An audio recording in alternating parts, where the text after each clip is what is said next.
Hi. So today I'm going to be talking about the importance of accessibility to a physically disabled person and a few tips if you're planning on going out with a physically disabled person and the sort of things to consider. Tip one would be practice a little bit of empathy if possible. I can imagine it's really hard for a physically able-bodied person to really see the sort of everyday obstacles. It's things that you won't even consider being an obstacle that can actually pose quite a sort of a sort of hurdle to a physically disabled person. A few examples of this would be uneven pavements, crowded places that are just generally very small and not very spread out because of access for wheelchairs or frames. They need quite a big amount of space to come through, and a lot of places, public places, don't actually allow for this, so it's quite hard to manoeuvre around. Things like steps and the presence of banisters, things like that. Sorry if you can hear things, by the way, my dog's going on a bit of a mad one. So just try and put yourself in their shoes, so to speak, and also talk to the person. That would actually help a lot more if you actually sat down with them and spoke to them about what they find difficult in their everyday lives, when they travel around. A few of my personal difficulties would be uneven pavements, because I trip up quite easily. A lot of stairs without banisters, stairs that are generally quite high, I find quite hard. Uneven because you then can't get into a rhythm of going down, and it usually ends up me nearly falling. Things like that. So it's just things that really you shouldn't have to consider, but you do. Especially if you've got a disability. The next thing I would recommend would be researching places really well before you go to them.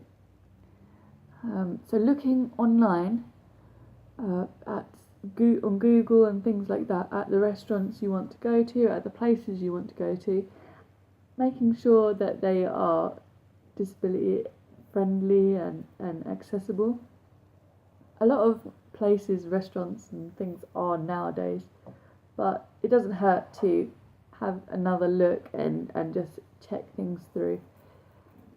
Another tip would be generally just be there for the person, to help and be the muscle to kind of help them wherever they want to go, up and down, out of wheelchairs and frames. If they need to move anywhere that's quite narrow, you can sort of clear the path a little bit if you can, and things like that. Just generally being open to helping them in that way and making it obvious to them that you're there for that purpose too, as well as a friend.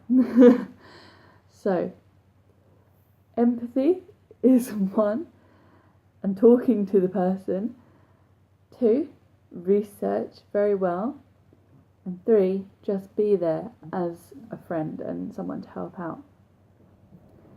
There are a lot of towns and cities in England that are very old, very not friendly to disabled people.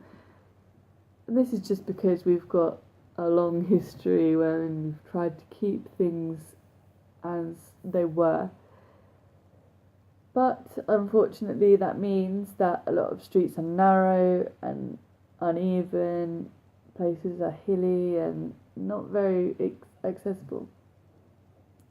If you're going to a place, for example, like Brighton, where I went to university, which is a seaside city on the south coast of England, It's a wonderful city, by the way. I really recommend that you go. It's the most laid back and accepting city that I've ever known. Very strange, but so much fun.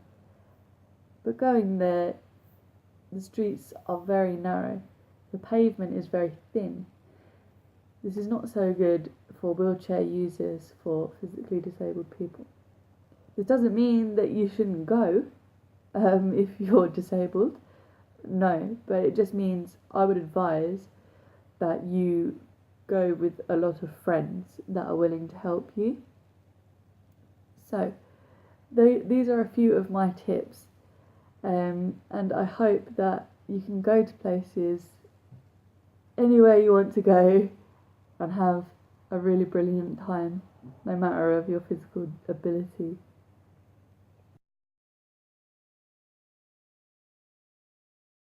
I assume a physically able person to a short video, hopefully short. I want to do a short video on, why do I keep saying short?